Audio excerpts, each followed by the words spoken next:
नमस्कार, prime TV देख रहे हैं। मैं हूं आपके साथ रामकृष्ण शुक्ला। शुरुआत करेंगे इस वक्त की अहम खबर के साथ, जहां पर केरल की वायनाड सीट का चुनावी गणित कांग्रेस नेता राहुल गांधी के लिए एक सिक्योर सीट बनाता नजर तो आता है। शायद यही वजह है कि इस बार के लोकसभा चुनाव में उन्होंने अमेठी को छोड़ वायनाड पर भरोसा जाहिर किया है। पर इंडिया गठबंधन में शामिल सीपीआई ने उनके खिलाफ एक मजबूत कैंडिडेट उतारकर राहुल के संसद पहुंचने के मार्ग में रोड़े अटका दिए हैं। यही नहीं, बीजेपी की ओर से भी वायनाड के लिए दमदार प्रत्याशी उतारा गया है। सीपीआई महासचिव डी राजा की पत्नी एनी राजा वायनाड से उम्मीदवार बनाई गई है, तो बीजेपी कैंडिडेट को कम आंकना भी भारी चूक साबित हो सकती है।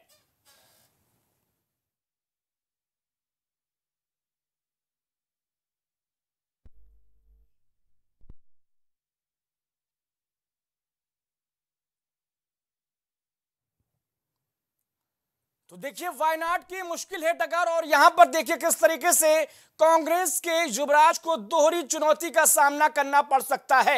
एक तरफ सीपीआई और दूसरी ओर भारतीय जनता पार्टी के कैंडिडेट यहां पर अपनी नजरें जमाए हुए हैं। यानी कि अमेठी छोड़ भागे थे वायनाड, तो सोचा था कि संसद का रास्ता आसानी से मिल जाएगा, लेकिन यहां वायनाड के डगर भी कितनी मुश्किल होती नजर आ रही है, ये आप समझ सकते हैं। 3 तस्वीरें आपकी स्क्रीन पर, जहां पर पहली तस्वीर राहुल गांधी की, दूसरी में एनी राजा सीपीआई कैंडिडेट नामांकन दाखिल करते हुए, तीसरी तस्वीर में बीजेपी कैंडिडेट के लिए उमड़ा हुआ हुजूम बतलाता हुआ कि यह लड़ाई दरअसल में आसान नहीं रहने वाली।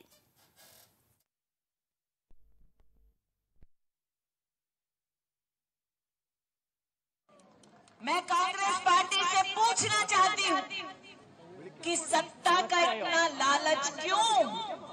Why such hunger for power that you will take support from banned PFI leaders as well? अगर दम है तो एसडीपीआई के समर्थन को ठुकराकर देश को संदेश देने की हिम्मत रखे राहुल गांधी। ये लोकतंत्र को और संविधान को बचाने का चुनाव है। एक तरफ एनडीए नरेंद्र मोदी जी जो कॉन्स्टिट्यूशन पर आक्रमण कर रहे हैं, लोकतंत्र पर आक्रमण कर रहे हैं, इंस्टीट्यूशंस को कैप्चर कर रहे हैं, और दूसरी तरफ इंडिया अलायंस जो कॉन्स्टिट्यूशन की रक्षा करता है, लोकतंत्र की रक्षा करता है। तो ये चुनाव इन दोनों फोर्सेस के बीच में है। तो देखिए, आमतौर पर यह समझा जा रहा है कि इंडिया गठबंधन में शामिल होने के चलते सीपीआई वायनाड से किसी हल्के कैंडिडेट को खड़ा करेगी, पर सीपीआई ने जिस तरीके से एनी राजा जैसी वरिष्ठ नेता को वायनाड से टिकट दिया है, उससे यह मालूम होता है कि इस बार पार्टी वायनाड जीतने के मूड में है।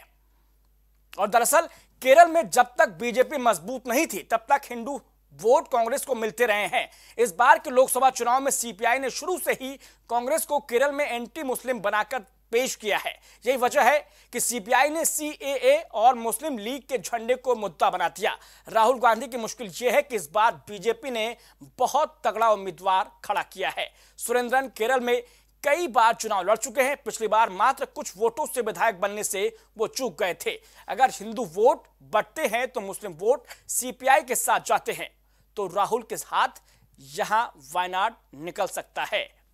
हालांकि वायनाड लोकसभा सीट पर 40% मुस्लिम वोटर हैं, वहीं सीट पर 40% हिंदू वोटर भी बताए जाते हैं। 20% यहां पर वोटर जो हैं वो ईसाई समुदाय से हैं। यानी कि कुल मिलाकर ये जातिगत गुणागणित है जो वायनाड की इस सीट को बेहद रोमांचक बना रहा है, इस लड़ाई को। उधर बीजेपी राहुल गांधी के खिलाफ वायनाड में लामबंद है, तो इधर दिल्ली में कन्हैया कुमार को मनोज तिवारी के खिलाफ उतारकर कांग्रेस नहले पे दहला देने की फिराक में है। लोकसभा चुनाव से पहले कांग्रेस कन्हैया कुमार को लेकर बड़ा फैसला ले सकती है। इस बार बिहार नहीं बल्कि दिल्ली की एक सीट से कांग्रेस कन्हैया कुमार को उतारने का फैसला कर सकती है। दरअसल कुछ वक्त में सीईसी की बैठक होने वाली है, जिसमें कांग्रेस यह फैसला ले सकती है कि कन्हैया कुमार बीजेपी उम्मीदवार मनोज तिवारी के सामने उत्तर पूर्वी दिल्ली से चुनाव लड़ें। गौरतलब है कि उत्तर पूर्वी दिल्ली सीट मनोज तिवारी के नाम की गई है, वो यहां से सांसद भी हैं और लगातार तीसरी बार यहां से बीजेपी ने उन्हें कैंडिडेट बनाया है। ऐसे में कांग्रेस यहां से मजबूत उम्मीदवार देने के मूड में है। दिल्ली में लोकसभा की 7 सीटें हैं जहां पार्टी आम आदमी पार्टी के साथ गठबंधन कर चुनाव लड़ रही है।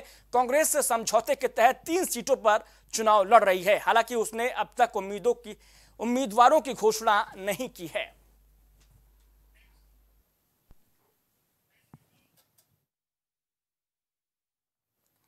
कांग्रेस पार्टी ने लोकसभा चुनाव के लिए अपना घोषणा पत्र जारी कर दिया, जिसे न्याय पत्र नाम दिया गया है। यह मैनिफेस्टो 5 न्याय और 25 गारंटी पर आधारित है। पार्टी अध्यक्ष मल्लिकार्जुन खड़गे संग सोनिया गांधी और राहुल गांधी ने कांग्रेस मुख्यालय में इस घोषणा पत्र को जारी किया है। ये घोषणा पत्र देश के राजनीतिक इतिहास में न्याय के दस्तावेज के रूप में याद किया जाएगा। राहुल जी के नेतृत्व में चली भारत जोड़ो न्याय यात्रा में 5 पिलर्स पर ध्यान केंद्रित किया गया था। ये लोकतंत्र को और संविधान को बचाने का चुनाव है। एक तरफ एनडीए नरेंद्र मोदी जी जो कॉन्स्टिट्यूशन पर आक्रमण कर रहे हैं,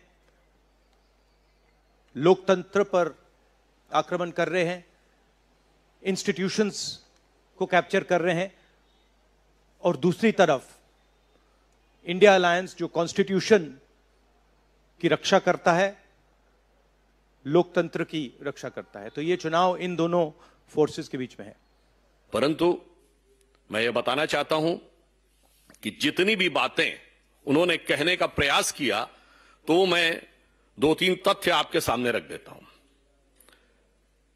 जो उनके विद्वान लोगों ने कहने का प्रयास किया है, वास्तविकता यह है कि अगर हम जनता के साथ जाकर मिलकर उनके लिए लड़ते हैं, ये जो मैनिफेस्टो बना है, ये मैनिफेस्टो कांग्रेस पार्टी ने नहीं बनाया है। ये मैनिफेस्टो हिंदुस्तान की जनता ने बनाया है। हमने सिर्फ इसको लिखा है। बेरोजगारी की दर देखें तो 5% के आसपास महंगाई की दर और 3.1% के आसपास बेरोजगारी की दर है।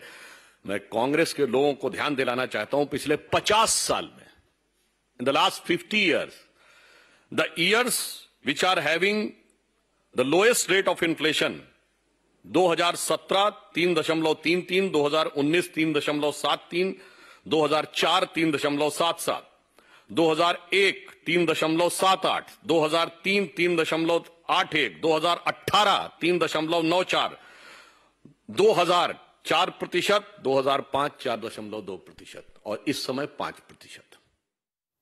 उधर लोकसभा चुनाव के मद्देनजर प्रधानमंत्री नरेंद्र मोदी ने राजस्थान के चूरू में एक चुनावी जनसभा को संबोधित किया। इस दौरान पीएम मोदी ने कहा कि राजस्थान समेत पूरे देश के लोग लगातार तीसरी बार केंद्र में मजबूत सरकार बनाने का संकल्प ले चुके हैं। इसके साथ ही उन्होंने भारी संख्या में आशीर्वाद देने पहुंचे लोगों का अभिनंदन किया। कहा, चूरू ने बता दिया है कि 4 जून 400 पार होने जा रहा है। इस दौरान उन्होंने राम मंदिर के मुद्दे पर विपक्ष को जमकर लताड़ा भी है। साथियों, देश हित से भी ज्यादा कांग्रेस ने हमेशा तुष्टीकरण को प्राथमिकता दी है। ये लोग तुष्टीकरण के लिए किस हद तक जा सकते हैं, ये देश ने देखा है। ये वो लोग हैं जिन्होंने कोर्ट में जाकर कहा था कि प्रभु श्री राम तो काल्पनिक है। अभी कुछ महीने पहले ही अयोध्या में भव्य राम मंदिर का सपना पूरा हुआ।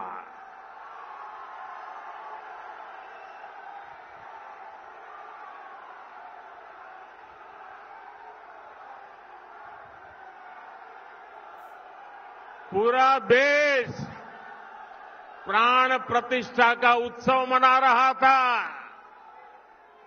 लेकिन कांग्रेस पार्टी खुलेआम हमारी आस्था का अपमान कर रही थी। साथियों, देश ने कांग्रेस के पापों की हमेशा कीमत चुकाई है। और अभी तो एक मुझे पत्रकार बता रहे थे कि कांग्रेस पार्टी ने एक एडवाइजरी निकाली है और एडवाइजरी भी इतनी डरे डरे निकाली है। उन्होंने कांग्रेस की सभी इकाइयों को कहा है कि अयोध्या राम मंदिर की चर्चा अगर निकल पड़े तो मुंह पे ताला लगा देना, कुछ बोलना ही मत। उनको लगने लगा है कि अगर राम का नाम लिया तो पता नहीं कब राम राम हो जाए। ये हाल हो गया उनका, एडवाइजरी निकालनी पड़ रही है। भाइयों बहनों, हमारा देश, हमारी आस्था, इनका इतना घोर अपमान ये देश सह नहीं सकता है।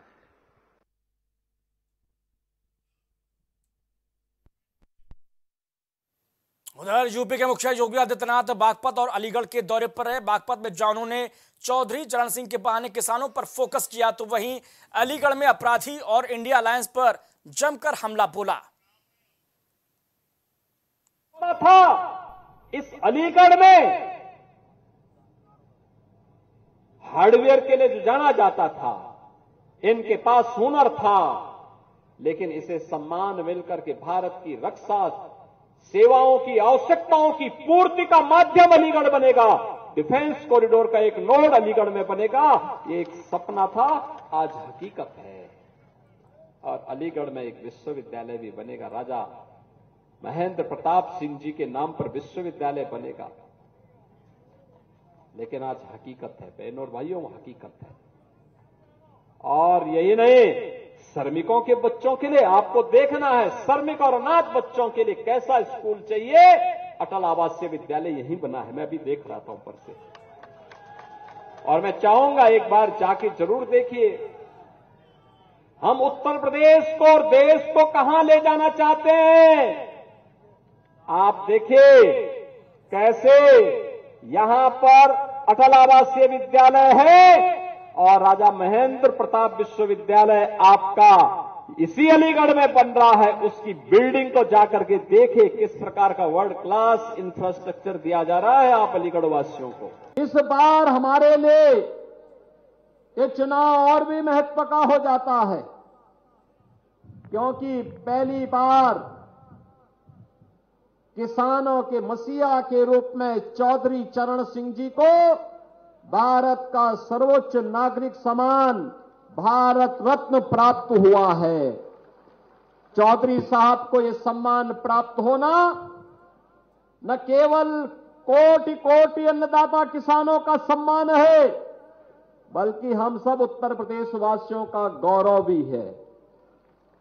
और इसीलिए जहां मैं इसके लिए चौधरी चरण सिंह जी को नमन करता हूं, वहीं प्रधानमंत्री मोदी जी के प्रति भी आभार व्यक्त करता हूं, जिन्होंने चौधरी साहब के उन मूल्यों और उन आदर्शों को ध्यान में रख करके देश के अन्नदाता किसानों को भारत के राजनीतिक एजेंडे का हिस्सा बनाया और आज प्रभावी ढंग से उन योजनाओं का क्रियान्वयन न केवल देश के अंदर भारत सरकार के द्वारा, बल्कि उत्तर प्रदेश के अंदर भी हम प्रभावी ढंग से लागू करने में सफल हो रहे हैं।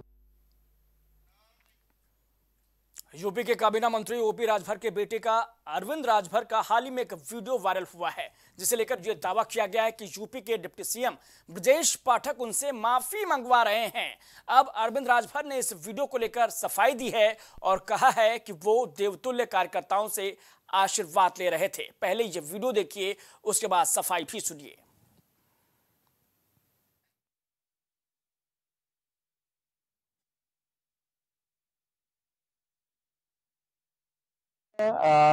हमारे माननीय उत्तर प्रदेश के सचिव उप मुख्यमंत्री ब्रजेश पाठक जी आए हुए थे और आज पूरे जनपद के कार्यकर्ताओं को बुलाया गया था। कार्यकर्ताओं से परिचयात्मक एक कार्यक्रम भी था। उसी कार्यक्रम में जोश भरते हुए माननीय उप मुख्यमंत्री जी ने कहा, क्योंकि जीत को सुनिश्चित करने के लिए कार्यकर्ताओं के सहयोग की नितांत आवश्यकता है। और भाषण के ही बीच में जब सब निर्णय हो गया, जोश जुनून सारी चीजें जब आ गई, तो सारे कार्यकर्ताओं से हमने व्यक्तिगत तौर पर हमने आशीर्वाद की कामना की, क्योंकि मैं अच्छी प्रकार से जानता हूं, मैं भी एक कार्यकर्ता हूं और जब कार्यकर्ता चाहेगा तभी कोई जीत सुनिश्चित कर पाएगा। तो ओपी राजभर के बेटे अरविंद राजभर ने गुरुवार को घोसी में भाजपा कार्यकर्ताओं से घुटने के बल बैठकर माफी मांगी थी। ऐसा करने के लिए किसी और ने नहीं बल्कि डिप्टी सीएम ब्रजेश पाठक ने उनसे कहा था। अरविंद राजभर एनडीए की सहयोगी सुभाषपा से घोसी से प्रत्याशी हैं। अरविंद को प्रत्याशी बनाने के बाद से घोसी में भाजपा कार्यकर्ताओं में भारी नाराजगी चल रही थी। पिछले दिनों अरविंद के खिलाफ भाजपा नेताओं ने जुलूस भी निकाला था। माफी मांगने का यह वीडियो फिलहाल वायरल हो रहा है, जिस पर अब उनकी सफाई भी सामने आई है। दिल्ली आबकारी नीति मामले में जमानत पर तिहाड़ जेल से बाहर आए आम आदमी पार्टी के सांसद संजय सिंह ने बीजेपी पर बड़ा आरोप लगाते हुए कहा है कि पार्टी ने खुद घोटाला किया है। कहा कि बीजेपी ने शराब कारोबारी से 55 करोड़ रुपए का चंदा लिया था। संजय सिंह ने कहा कि एक झूठे बेबुनियाद केस के आधार पर अरविंद केजरीवाल और मनीष सिसोदिया की गिरफ्तारी हुई है। गहरी साजिश के तहत यह गिरफ्तारी बीजेपी की ओर से अंजाम दी गई है। असली घोटाला शुरू हुआ ईडी के जांच के बाद। भारतीय जनता पार्टी का शराब घोटाला और पहली पेशगी और नजराना भाजपाइयों को कब पहुंचा? 5 करोड़ रुपए का 5 करोड़ रुपए का 15 नवंबर को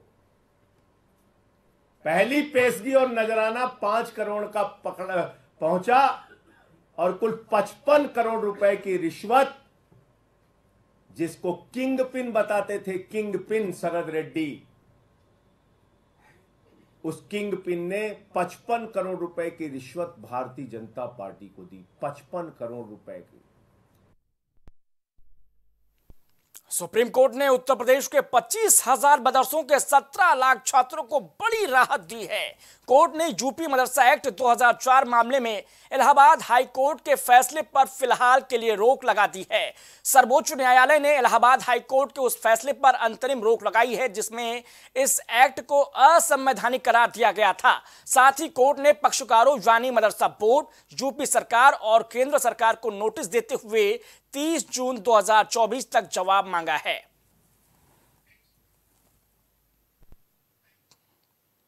बेंगलुरु के चर्चित रामेश्वरम कैफे ब्लास्ट केस में एनआईए ने एक्शन लिया है। इस केस में पुलिस ने एक बीजेपी कार्यकर्ता को भी हिरासत में लिया है। एनआईए के साथ ये संयुक्त कार्रवाई अंजाम दी गई है। उससे पूछताछ की जा रही है। बीजेपी कार्यकर्ता से सूत्रों की माने तो आरोपी का कैफे ब्लास्ट केस के 2 संदिग्धों से कनेक्शन है।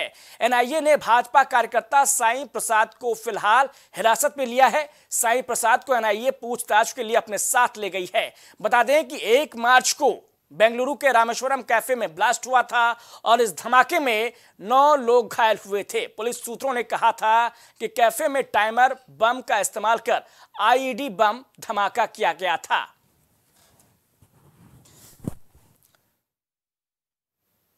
तो इस बुलेटिन में इतना है, लेकिन प्राइम टीवी पर खबरें लगातार जारी हैं। बने रहिए प्राइम टीवी के साथ। कुछ भाव पुष्प। आप देख रहे हैं प्राइम टीवी, सच साहस सरोकार। प्रॉब्लम्स थी जो मेरे को स्टेप्स चढ़ते हुए प्रॉब्लम थी, वो अब I think so 70% is improved. ठीक है, मेरे को एंकल में प्रॉब्लम थी एंड मेरे को नसेस मसल्स प्रॉब्लम थी, जो मसल्स में काफ़ी पेन रहती है, जो अब की इस टाइम पर एक बार मैंने लिया, मैं लास्ट टाइम आया था, उसके बाद मैं अब दोबारा आया हूँ, तो ऐसे 70% इज इम्प्रूव्ड, जो कि डॉक्टर नहीं कर सका। मैंने हाँ, मतलब मैं गंगा राम के हॉस्पिटल के डॉक्टर से तकरीबन 2 साल तक ये ट्रीटमेंट करा था कि उनको समझ ही नहीं आया ये प्रॉब्लम क्या है। दैट इज अब बेटर है।